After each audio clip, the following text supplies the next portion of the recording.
Dua tersangka pelaku judi online berhasil ditangkap jajaran Satreskrim Polres Pariaman di waktu dan lokasi yang berbeda. Penangkapan tersangka terkait operasi cipta kondisi selama bulan Ramadan. Dalam operasi cipta kondisi selama Ramadan, jajaran Satreskrim Polres Pariaman berhasil mengungkap dua kasus judi online.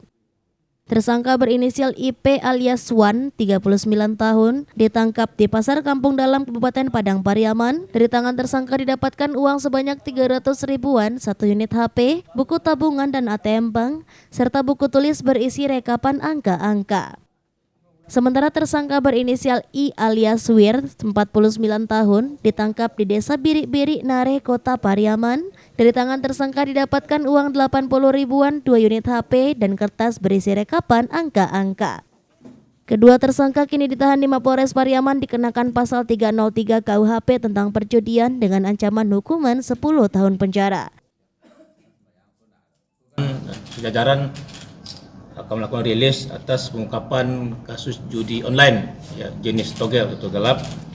Itu perkara pertama kejadian di Kota Pariaman, kemudian yang kedua terjadi di wilayah hukum Kota Kampung Dalam. Dari Pariaman, Sumatera Barat, Eka Guspriyadi, iNews melaporkan.